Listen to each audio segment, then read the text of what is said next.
Hey guys, welcome back to Star Wars Timeline. My name is Ben, and today I'm reviewing my first episode of the Gummy Bears show. Wait, did I say Gummy Bears? I meant Ewoks. Gummy Bears? No, Ewoks. Okay, Star Wars. That's the channel. That's what we're talking about here. I couldn't help but make the reference. Both came out in 1985. Gummy Bears in my childhood. I'm sure Star Wars fans will forgive me. Before we jump into this review, I gotta say, guys, I will talk about the characters, the storyline, so here is your spoiler. If you don't want to find out what happens in this first episode, please turn away now. I hope you get to come back and drop a few of your comments in the video section below and let me know how you liked it after you watched the episode. Before we start getting into it, I want to quickly remind to those of you guys who are coming back, and for those who are watching also this channel for the very first time, I am looking at this show as an animator myself, right? I got a BA degree in animation here in New York City from School of Visual Arts, and I'm approaching this show looking at it as an animator, but more so I'm looking at it from the child's point of view, right? I'm trying to imagine what would it be like watching the Ewok show when I was a kid back in the 80s in Russia. We obviously didn't have that particular cartoon, but I did grow up on Disney cartoons like the Gummy Bears and Zigzag of Luck, or Tailspin, the way it was called here in the US, DuckTales, and all of these cartoons, Nightwing Duck, right, that one. There's so many cool memories that we have from childhood, and I can't help but draw on that childhood memories and fondness of the Disney cartoons reviewing this Ewok show. So the first thing I want to mention about this first episode is that the looks. How does the show look like in comparison to something very recently I've done, which is the Droid show? I gotta say, it is completely beautifully animated show. I would say, as much as I enjoyed the Droid show, this one is even better. You see the quality of the fluidity of the animation, the detail in the backgrounds. I would say this is probably a higher budgeted show, or the talent, the studio behind it is just above the Droid show by quite significantly. You could tell the difference there. It has beautiful, stunning art, eye-catchy character designs, lush colors, and of course we're back in the Endor Moon, which presents a beautiful opportunity to paint all of these lush forests with tall trees. And there's also a great contrast when we go to the cliffside and we see these pointy rocks and mood and atmosphere changes in color, and this is where we meet our villains. There's a great contrast, there is a great color palette here, and just towards the end of this episode, phenomenal fire effects. I mean, when they go into the climatic part of this episode and the great strife happening and all the Ewoks are trying to put out the fire, it just blew my mind away. If I was like looking forward to this show before, now I'm really hyped. I really want to turn to the next episode and start watching it, but I'll most likely will be doing reviews each Saturday, so you guys expect me to return each a weekend and review the next episode. So I gotta hold out. I gotta wait a little bit. Next, let's talk about the story. Really enjoyed it a lot. There's so much cool content here, especially for young boys and girls. Once again, guys, I'm looking at it as if I were a kid, and with all that excitement, I'm trying to see, well, you know, what would I pay attention to? What would excite me visually? Because I'm one of those guys who has very clear, distinct memories of my early childhood since I was like 1 or 2 years old. Sometimes I relate episodes to my mom, and she wouldn't believe it until I start detailing stuff like visuals or auditory memories that I have, or sometimes even television and my favorite cartoons. And she says, well, yeah, that's really how it was. Yeah, I remember this, I remember that. So that's what I'm looking for here in the Ewok show. The basics, the fundamentals of storytelling that's digestible and easy for children first and foremost, and obviously for all of us who are Star Wars fans who might be adult, who still want to check something out related to their famous franchise. I'm going to kind of point a few things out there too. So we have a story of friendship.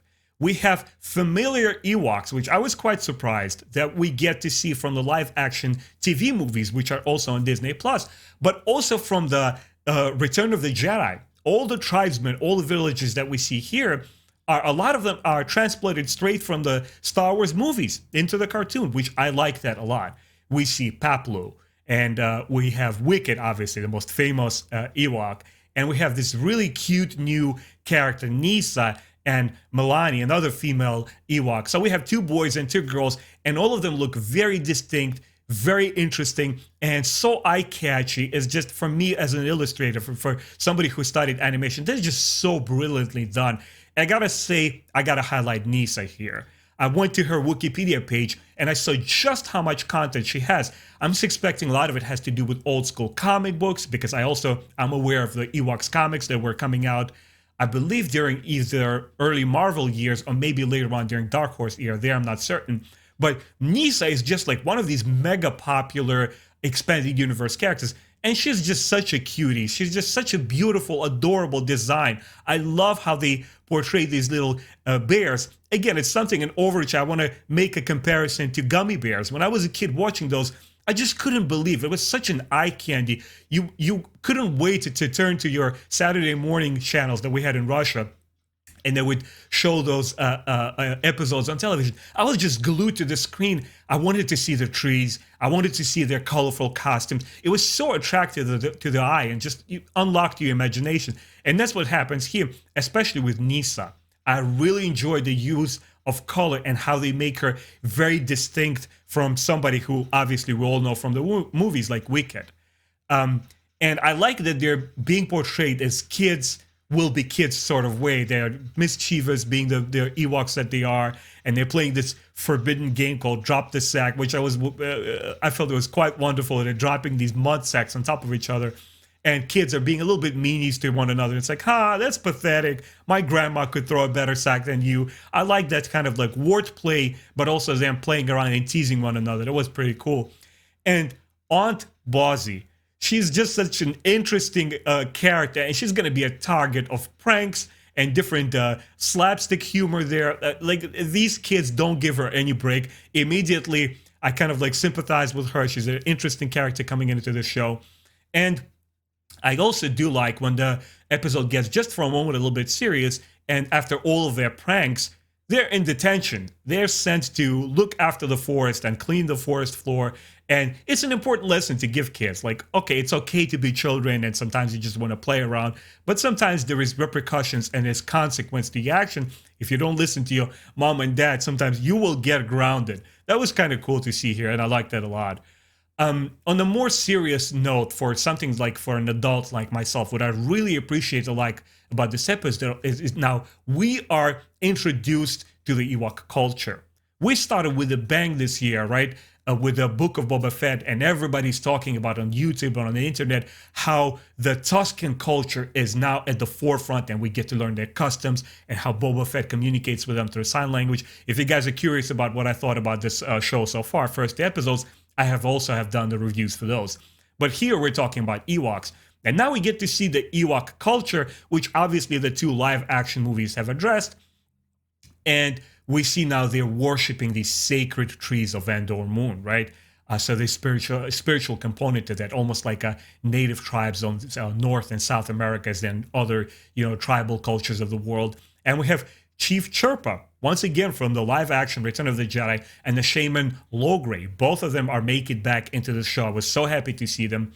And we also meet something else that we saw in the live action television movies of the Ewoks, Queen Izurina of the Whisties, which are basically fairies for the kids, right?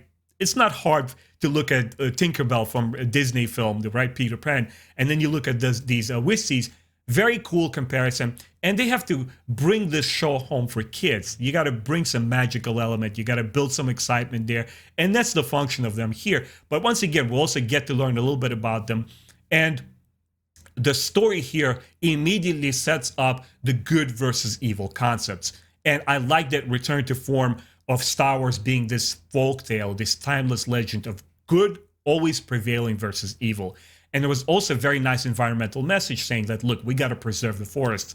We're in the middle of this drought. We're waiting for the rain to come. But in the meantime, we have to be careful with the environment that we live in. We have to protect the trees, make sure you guys don't start the fire. There's a lot of cool stuff happening. I didn't know what to expect.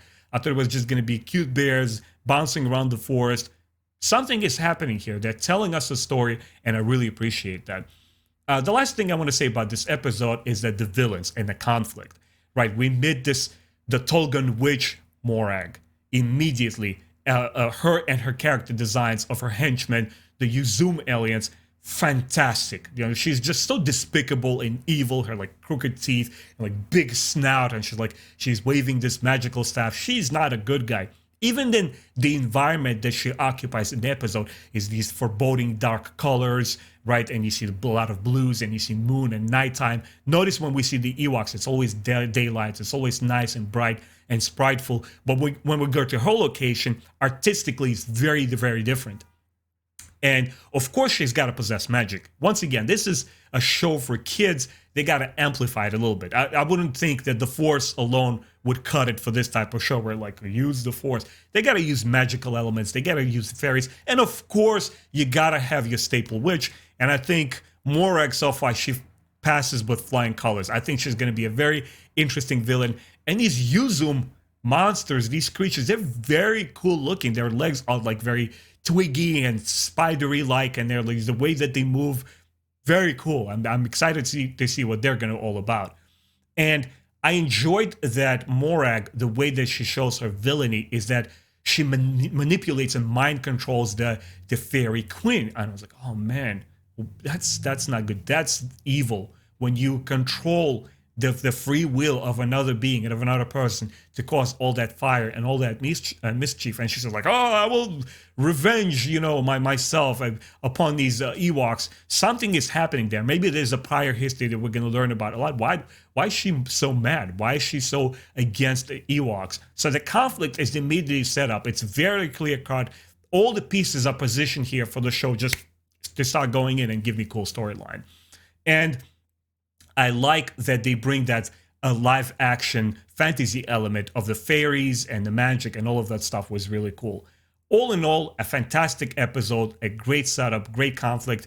I think my biggest two likes so far are the cute little Nisa, a bear. I was about to say gummy bear again. Just fantastic, brilliant design. Whoever is behind the character concept for the show, huge applause to you guys. It's just, I was glued to the screen for the entire 25 minutes that the episode was. And that fire at the end of the episode, just stunning stuff. You see this lush forests at night and, the outlines of the trees and the fire rising up in the sky, and they're using that magical foam to put it out. Just brilliant stuff. I'm looking, it's like, whoa. I know artistically, on an artistic level, I'm just going to be enjoying this show so much. And I'm already being greedy a little bit because I know it's only 2 seasons, right? It's 26 episodes. I'm like, man, can't they continue it? Can't Disney Plus, just like they did with Star Wars Visions, kind of take that for a spin and create a show for the younger audience that I get to enjoy? We get to see more of Ewoks, the modernized version. Imagine what they could do with today's technology doing like 2D animation. It would look completely fantastic.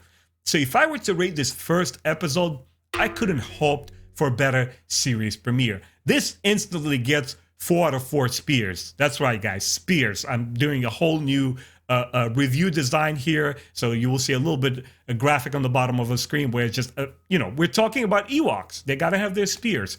4 spears thrown. This show got me hooked. I'm automatically on board. I can't wait to see what happens in episode 2. Guys, let me know in the comments below what you thought of it, especially for those of you who are coming from the Facebook group who were aware that I'm going to start watching the show and doing reviews. What do you think is my reaction is like? Did you enjoy this first episode as much? Or was the show like a slow cooking kind of dish for you that it actually had to build up interest for you later on in the season? Let me know. I would like to hear from you guys. I look forward to all of your comments. And once again, thank you so much for watching my channel, guys. I appreciate all of your support. If you like this kind of content, please don't forget, like and subscribe, and I'll see you next week. Take care.